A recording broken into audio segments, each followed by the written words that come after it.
Another advanced scouting video for you right here. Let's do the Arizona Diamondbacks, the National League representative in the World Series. I just did one on the Texas Rangers, the AL representative. Diamondbacks team is a bit different, more kind of average hitters across the board. I'm going to take a look at 3 of them specifically. Corbin Carroll. I'm also going to look at Ketel Marte and Christian Walker. Let's do it.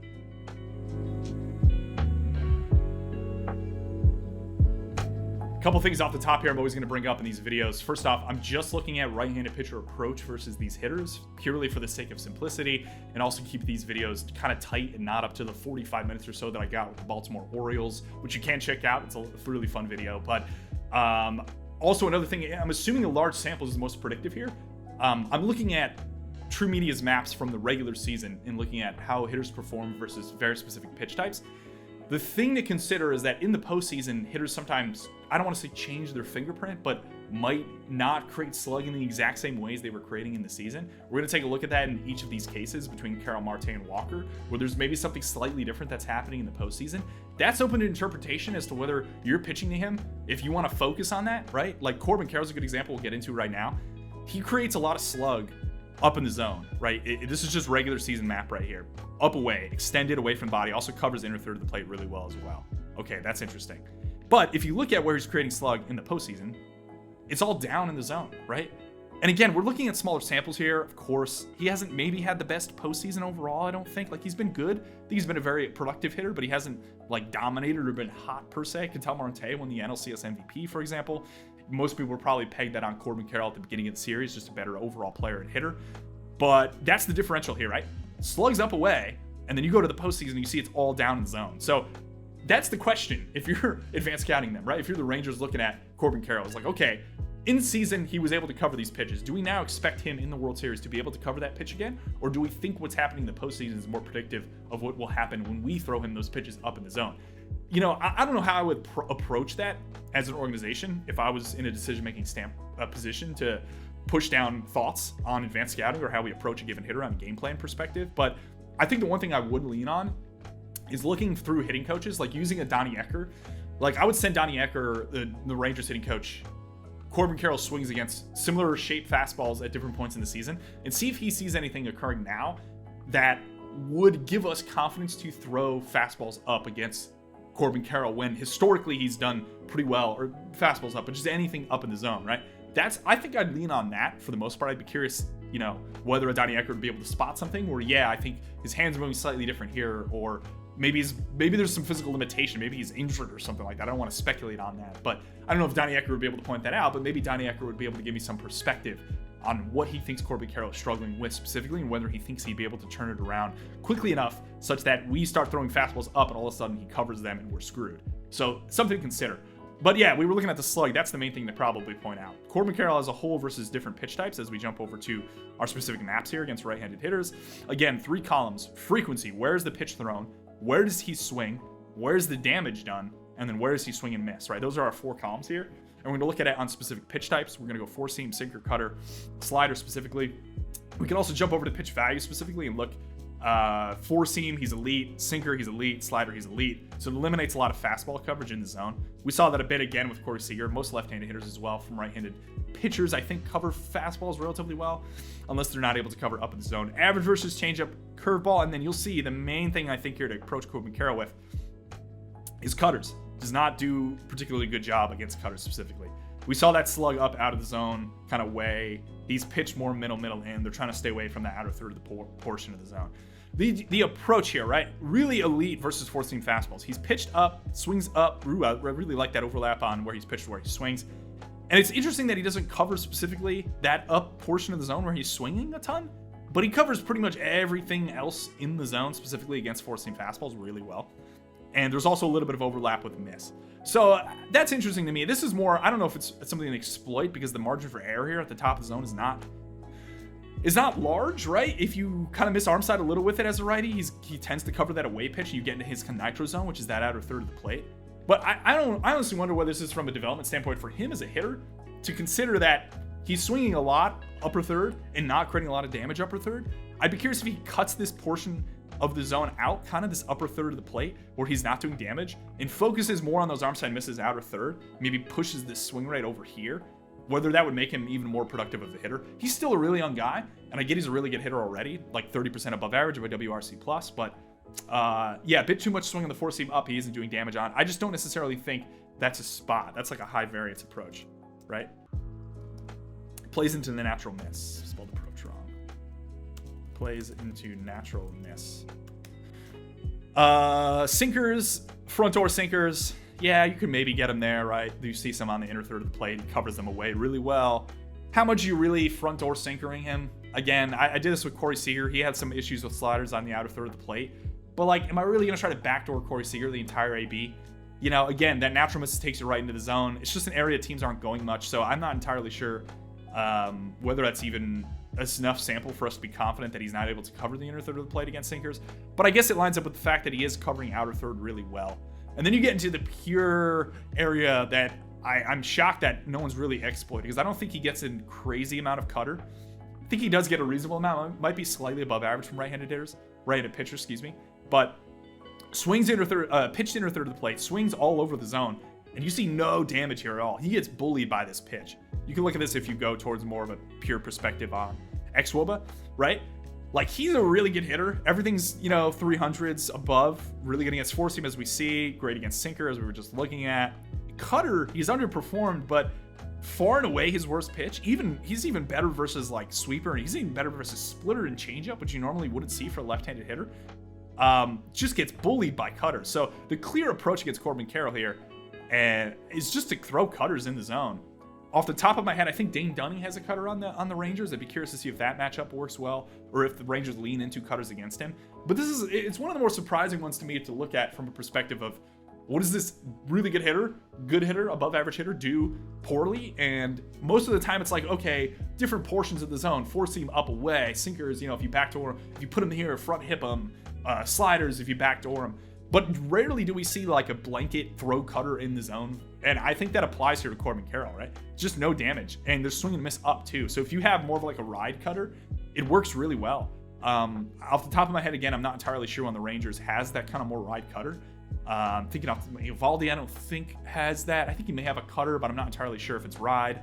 But yeah, that lift cutter, like a manual Class A, I get isn't applicable, but that ride cutter I think would really give Corbin Carroll fits historically. Sliders pitch down there. Swing rate is middle all over the plate and does a good amount of damage there. So it kind of eliminates that pitch as a whole. But that's another interesting thing too. The differential sometimes between a cutter and a slider is sometimes just velocity for the most part. You get a lot of blurring between those two pitches, especially from a classification standpoint. But his ability to cover sliders is really good, and he cannot cover cutters for some reason. I thought this was like a velocity thing, but he's actually pretty good against velo. So I'm not sure entirely if it's a shape thing or what, or if it's something that's correctable, but it is surprising to me to see this, right? He's good versus sliders down, and he's good versus sliders elsewhere in the zone. You generally see a lot of overlap between those types, right? Sliders and sweepers, etc., sliders and cutters. You know, you don't see a large disparity of a guy who is really good versus sliders, as we see against our pitch values here. Elite versus sliders and bad versus cutters is a weird disparity. Not entirely sure whether there's something going on with his swing there, but you got to elevate cutter usage against him. You got to find pitchers that match him up against guys who have cutters, just purely from a weak contact standpoint. Ability to keep him off the bags, I think, is just really important. That's Corbin Carroll specifically. It's surprising that there's such that, I don't want to say a whole, but just a clear deficiency against cutters as a whole. That's Corbin Carroll. Ketel Marte, I want to say for the most part is actually a relatively similar kind of hitter. I do have to filter. He's a switch hitter. That is one thing I have to filter down on. Let me do that quickly. Batter hand lefty. So let's totally take a look at when he's facing left-handed. Good. Okay, cool. Relatively similar, right? Outer third of the plate here is what we're looking at. Covers it really well. Similar to Corbin Carroll. Again, you have that leak inside. We saw this with Corbin Carroll as well, right? It's a similar map. Carroll better kind of upper than Marte. But similar, right? Focusing on outer third of the plate. Don't let him get extended. But he's able to cover inside as well, so it's harder to go inside. That's Ketel Marte from the left side of the plate facing right-handed pitching. The trend I did see with him that I think jumped out a lot is that he's become a lot more aggressive. See, this is our regular season swing percentage around 43%. Pretty patient hitter. League average is somewhere around 47%. You jump to in season, this is now playoffs, right? And his swings jumped up to 56% overall, that's really high, right? Let's see batter hands here. I gotta adjust this again. Just go lefty. Again, inner third of the plate slugging a little more, but 55% jump. That's like a 10 percentage point jump in swing rate for him, which is, he's become a really aggressive hitter in the postseason. Again, we need to kind of determine whether that's something we can exploit as a team, as an organization, pitching to a guy like Ketel Marte. The miss is up a little. He's pitched in zone the same amount. He's chasing 15 percentage points more. That's crazy, right? So there's some chance here to throw out of the zone. Maybe this has kind of allowed him to be a really good hitter. You know, we were looking at, this is interesting. Let's think about this. So in season, slightly patient hitter, 43%. I'm curious whether in the postseason, teams like the Phillies, Brewers, whatever, you know, have taken some interest in throwing him in zone more because they thought he was too passive. And they could tell buck that trend really quickly and went really aggressive and produced and won the NLCS MVP for the D-backs. So now it turns to the other side of the coin here, right? It's like, if you're being that aggressive, do we now go back outside of the zone against you? You know, bring this way down. If you're chasing 36% of the time, I want to throw it in zone 40 to 45% of the time. I even maybe want to go below that, right? Corey Seager's thrown in zone 40% of the time in the postseason. I mean, if you think the chase will sustain, then I'd throw him out of the zone more overall, right? And you also notice this quick heat map differential in slug. He is slugging inner third up a little bit more as well. You see that gap there in the season, and then become a little more aggressive of a hitter, started to cover inner third of the plate better. Again, this is something I would send to like a Donnie Ecker and see if he sees anything different and how those inner third of the plate pitches have fared for him. Because that's kind of, I think that's an important thing, is like, we think generally that he isn't able to cover maybe inner third of the plate as well, but he is in the postseason. Is that predictive? We're not entirely sure overall. Oh, actually, there's a nugget here that I'm going to bring up on him that I think is applicable to that inner third of the plate that I now just remembered. It ties to Aaron Nola specifically, so it seemed like I think he just had a pretty good read on Aaron Nola, but I'll cover that in a second. Elite versus four-seam sink slider, again, pretty standard. Average versus changeup. Another guy who's pretty bad versus cutter overall. Some coverage down in the zone there, right? But again, the differential between Corbin Carroll and Ketel Marte, there's a lot of similarities here, I think, between these hitters. Corbin Carroll, you just throw cutters in the zone, I think it'll get him out. Ketel Marte, I think you have to be a little more finite with him and throw him more kind of up inside. But the key thing I think with Ketel Marte that is the differential between Corbin Carroll is like Corbin Carroll forcing fastball, this whole outer half quadrant, when you jump to Ketel Marte, there's nothing there versus four-seam, right? So on surface, although they appear like they create slug in similar portions of the zone, Ketel Marte, you could pound him fastball in zone and outer third away. I would pound this, right? I really want to lean on this. So if you're a fastball cutter guy facing Corbin Carroll, Ketel Marte, I think you have clear delineations and approach here where it's regular season performance. Just hasn't been good versus fastballs for Ketel Marte. I would hammer that. Two-seam fastball, would probably stay away from a bit, able to cover out through the plate. Again, you could front hip them, just not that relevant. Cutters, if you're going to throw cutter, I want that up. So I want room for cutter up in, makes a lot of sense. There's not a lot of swing and miss in his profile, so I'm not surprised I'm not focusing really in on that. We're looking at our three pillars here: frequency, swing rate, and damage, or expected WOBA. Sliders, pretty good against, I believe, right? Yeah, he's elite against sliders. Really nice coverage of them in outer third of the plate. And he's tended to throw, they're trying to throw him more down. So that's like a caution slider where it's like your onside misses have the potential to give up more damage maybe than you're normally used to versus this kind of handedness of hitter. And we don't have the biggest sample against sweepers, inner third down. Yeah, just not that big. Probably would lean more slider, inner third of the plate with four-seam fastball, trying to get that slider down. But he does hit them really well, so you have to be as cautious as possible against that. Curveball, there's also probably a little bit of room for. If we go here and look down just purely at expected WOBA. Okay, he does actually hit them pretty well, which is contrasted to what I see in this plot. That just might be another high variance thing. You have to keep curveball down, curveball up. So covers not so much inside. Changeup have to stay down, no surprise. The thing I'll point out around this slider point is just that, you know, the margin for miss is small. The margin for arm side miss is small. But again, throw in, yeah, we'll just leave it because I have throw inside, not so much inside. This applies to, I think, cover slider and curveball. And this gets back to the point that he's able to cover out of third of the plate really well, which we saw in this slug map. Just the general, where does he create most of his damage? It's outer third of the plate. We see that very heavily on slider here. We see it on curveballs that are left up. We don't see it too much on cutters outer third. We see it on sinkers. But the approach from Ketel is purely fastball from my perspective. It's funny, though, that you do see, like, yeah, this is a weird one. Four-seam fastball out over the plate here, not good, right? But when you go to velocity, he actually kills four-seam away. I'm not entirely sure what to make of that, right? So he's a good velocity hitter. 96 plus is what I'm considering velo. But he's not particularly good when you just throw him four-seam fastballs that part of the zone generally that aren't velo. So if you have like bad fastball, is he just not a good bad fastball hitter, if that makes any sense? It's a bit perplexing to me. So I don't know. It makes sense to me to pound him fastball away and just keep everything away generally, or keep hard away and then soft in. Probably that's like maybe the most basic thing imaginable. And this does get back to the point of what we were just talking about, right? Ketel slugging inner third of the plate versus not doing that too much in season. Thing I want to point out here, I'm just going to link. I looked at this specifically. I think sometimes I lapse in looking at like specific instances of things occurring and like wondering whether, you know, okay, he's not able to cover inner third of the plate, or he started covering inner third of the plate. Well, what exactly happened there? 2 pitches against Aaron Nola he covered. So I'm not sure if this is just something he understood really well versus Aaron Nola. There's sinker and just hammers that. That's not even that much of a miss from Nola. Yeah, that's a pretty good dot. Yeah, I mean, it's a little bit of a miss up, but like, I like that miss up for Nola, especially if you're looking at this kind of plot from the regular season versus him. It's like, okay, if I'm missing on my sinker, I want that to be up. And then he covers it. It's like, huh, okay, interesting that my report didn't really work there, or it just wasn't as effective as we thought. And then here's another example too. Forcing fastball 1-0 pitch. Again, dotted.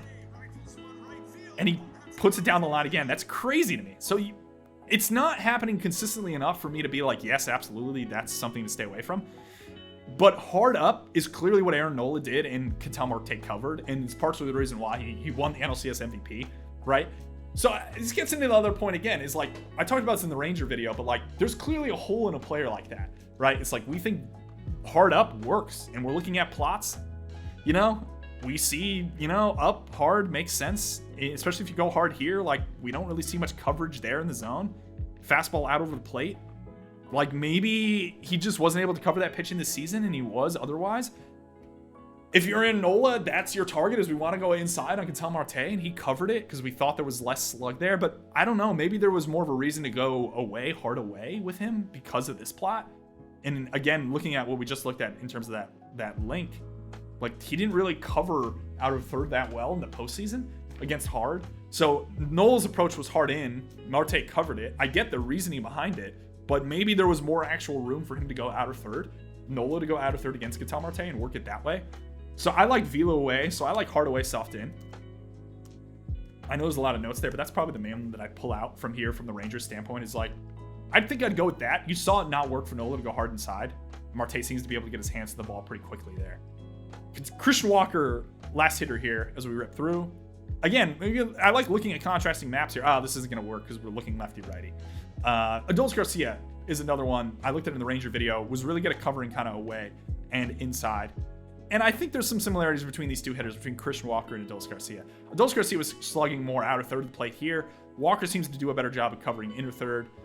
Looking at postseason to regular season, I don't think he's got much out over the plate.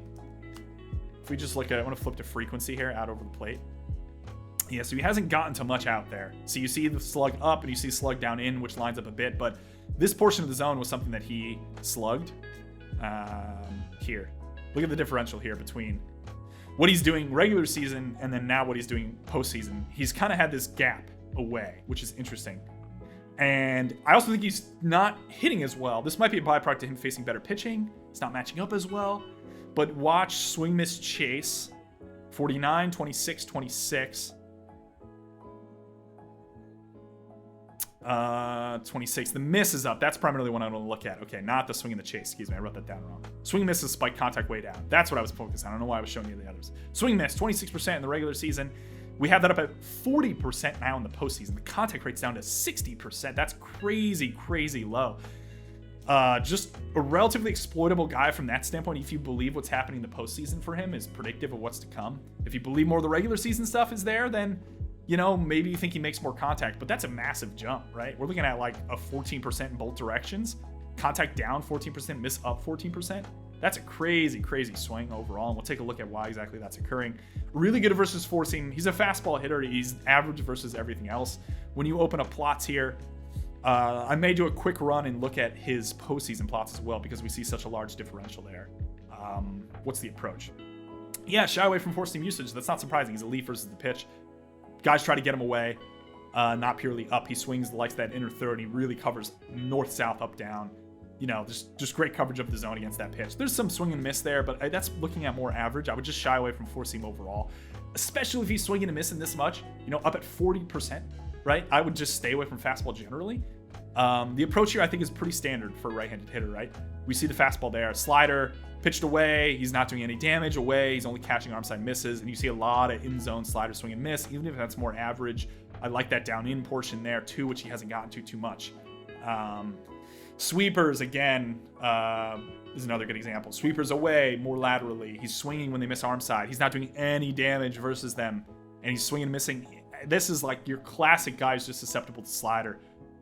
Like, I'd be comfortable throwing sweeper in zone as well. There's some other guys that are able to cover those arm side misses better on a sweeper, but I just don't see it with Christian Walker.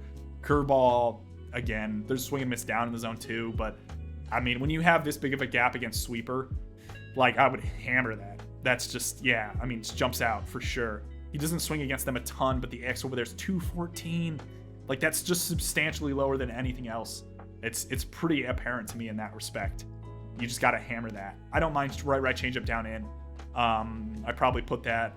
Yeah, see, again, this is a pretty good example. Pitch down on changeup, swings down in. A lot of swing here overall. We're talking in the season against changeups generally. And he doesn't do anything against them down or away. So I just always keep the changeup down. This is just an off-speed approach. This isn't really necessary, I think, to dig too much deeper. To stay away from fastball, go slider, changeup. Just has not been able to show an ability to cover them. But what I will quickly look at, this is the first time I'm looking at this, so I'm not sure if it's going to be relevant. Let's look at the playoff heat maps, because with the chase up that much, I'm kind of interested to see if he's pitched any differently. It might take a second here to load on this. Pitched up away, really trying to swing arm side. Just a lot of four-seam swing miss in zone. That is a bit unusual for him specifically, which I'm a bit surprised on because he's such a good four-seam guy. Yeah, this again, we're looking at such small samples here. Sometimes it's just tough in the postseason, but it's clear that he has been throwing with slider and he has been swinging at those. Let me just go to full screen here. Maybe it'll load a little quicker for me. Having some issues with loading here as we look at this. Always doing stuff live like this is never a good idea, but this is the end of the video here, so if you want to hang around for a second, take a peek at this with me. We're looking at just Christian Walker heat maps regular season to postseason. And this is playoffs. And again, it's just tough because it's such small samples, but again, just a crazy amount of miss on the sweeper. Swinging a ton of slider in zone, not doing any damage. He's just not doing damage. I'm not exactly sure what's going on here with him. The XWOB is 399. Is that off substantially? Maybe some underperformance for him overall. No. 55. It's funny that the XWOB is up, the WOB is down. So this might be one of those, like, he's due for a hot stretch, but I don't necessarily know if I see that, especially if he's missing on four seam as much as he is compared to what he was doing in the regular season here. Let me see. Regular season. Four seam. Like, I don't think he had this much swing and miss. Let's look at this. Is postseason now. When this flips, it'll be the regular season. This is mainly what I'm looking at. There we go. See, that differential, that change there is what I'm looking for. So I'm not entirely sure what's going on in the postseason with him, right? Especially because even against Velo, he was really good. So you can't make the case that just harder fastballs in the postseason is what's getting to him. So this is an interesting case. Again, this team is curious to me because you have some weird situations of guys doing things in the postseason that they weren't normally doing in the regular season. Specifically with Ketel Marte, we're looking at the Aaron Nola approach going inside. Marte covered it. Christian Walker, really good fastball hitter in the regular season, has not been good in the postseason. I think the approach is clear there to go change-up sweeper. Corbin Carroll just rip cutters. He has had struggles with upper third of the zone as well. So there's a lot of room here, I think, overall to cover these guys. This is maybe my really long-winded way of saying that I think the Rangers should dominate this matchup from a pitching perspective. As to whether that happens, I'm not entirely sure. I'm not a betting man, but if I was to take a look at this from a handicapping perspective, it's Rangers in 4 or 5 games to me. I don't necessarily think this D-backs lineup is good enough. And I see clear holes from looking at the advanced side here. It's just a matter of whether the Rangers could execute against them. So yeah, I did a Ranger video on this. I thought they had some more formidable hitters that had some holes, but D-backs as a whole, not super strong. We see some deficiencies in their lineup. Let's see what the Rangers could do. Thanks as always for watching. Comments, anything you have thoughts-wise as I do this video, always encouraged in the comments below. Thanks for watching.